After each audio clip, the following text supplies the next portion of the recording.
تفاصيل تعاقد إمام عاشور الجديد وتجديد التعاقد الخاص بيه، وكمان هنتكلم مع بعض عن كأس الرابطة وتوقف الدوري.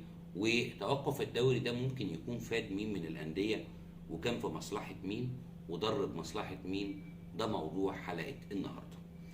طبعا كلكم عارفين إن إمام عاشور كان مضى على تعاقد او تجديد للتعاقد، عشان يبقى الكلام واضح، تجديد للتعاقد لامام عاشور مع اللجنه اللي كان بيديرها حسين لبيب قبل رحيله وعوده مرتضى منصور مره تانية.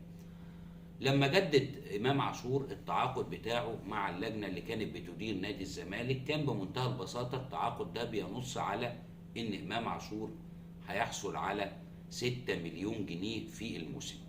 عقد امام عاشور اللي كان موجود وما زال هو موجود حتى الان نصه ان بياخد 2 مليون جنيه في الموسم. خلي بالك ان انا بقول لك ارقام موجوده في العقد، ما هياش توقعات، دي حقيقه قائمه بنتكلم فيها مع بعض عشان تبقى الصوره واضحه قدامك تمام.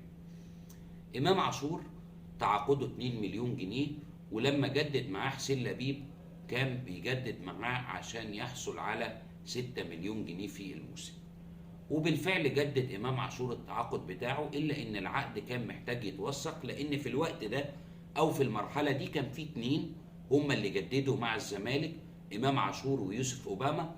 اوباما خد 10 مليون جنيه في الموسم وتم توثيق العقد بتاعه وراح اتحاد الكوره، وبالتالي يعني يوسف اوباما مع عقد 3 سنين كمان ممتد مع نادي الزمالك. انما امام عاشور ما لحقتش اللجنه انها توثق العقد بتاعه، ولما جه ورجع تاني مجلس إدارة الزمالك اجتمع أمير مرتضى بإمام عاشور وشاف من وجهة نظر وقتها إن مبلغ ال6 مليون جنيه هيبقى مبلغ كبير ورقم كبير.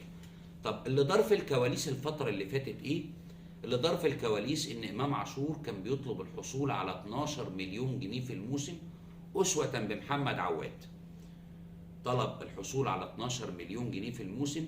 امير كان شايف في الاساس ان ال6 مليون جنيه وقتها، طبعا امام عاشور ما كانش مستواه زي دلوقتي، كان شايف وقتها ان ال6 مليون جنيه ده كان رقم، وكان رقم كبير جدا بالنسبه له. عشان كده قال لا، هنرجئ موضوع تمديد او تجديد التعاقد ده لبعدين.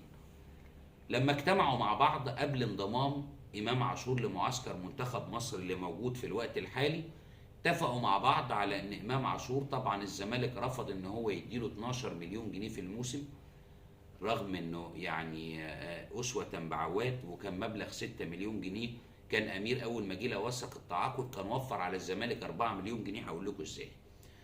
اتفقوا مع بعض هما الاثنين ان امام عاشور هيحصل على 10 مليون جنيه في الموسم، وهيمدد 3 سنين كمان. ده هيكون بجلسه هتتعمل وهتكون موجوده بعد عوده امام عاشور من معسكر منتخب مصر. يبقى اذا امام هيمدد تعاقده مع نادي الزمالك لمده 3 سنوات، السنه بقيمه 10 مليون جنيه. ده كل اللي يخص الجزء بتاع امام عاشور والوضع بالنسبه له ايه، لان طبعا زي ما انتم عارفين بعد ظهوره بمستوى جيد وكان في رغبه موجوده عند مجلس الاداره للابقاء عليه، وبرضه مع كلام امام عاشور اصبح امام ما كانش مركز في الملعب وتاثر مستواه لحد كبير جدا. عشان كده الزمالك حابب ان هو يخلص بقى من القصه دي ويمدد تعاقد عاشور ويغير له القيمه اللي كان متفق عليها، يمكن امام يركز في الملعب، يمكن يعني.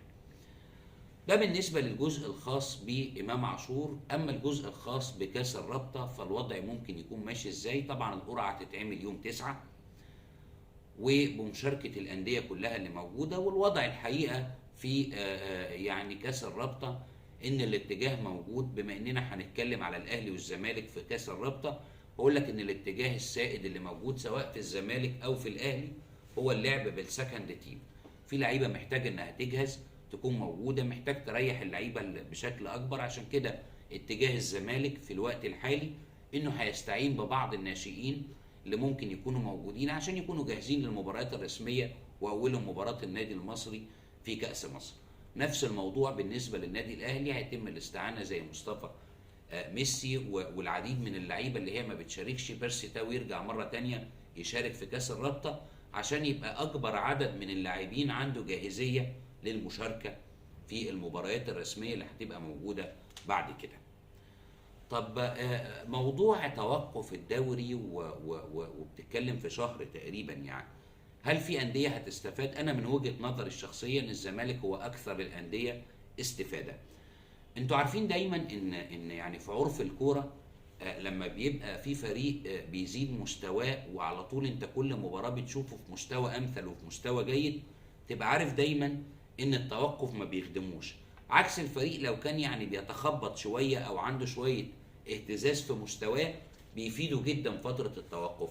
طبعا الزمالك من قبل مباراه السوبر المصري، حتى من وقت مباراه السوبر السعودي، كلنا شايفين ان مفيش انسجام ما بين اللاعبين، شايفين ان فريرا عنده بعض الاخطاء اللي هو محتاج انه يصلحها. ففتره التوقف بالنسبه له فتره هايله ومده كافيه جدا، خاصه ان هو ما بيحبش يمرن لعيبه كتير، فهو هيتفرج على اللعيبه اللي هتشارك في كاس الرابطه معاه، ويبدا ينتقي بعض العناصر اللي هيطعم بيها او هيضيف بيها الفيرست تيم او الفريق الاول، على اساس كمان ان فتره التوقف يكون رجع بعض اللعيبه الاساسيه المصابه اللي غابت الفترات اللي فاتت.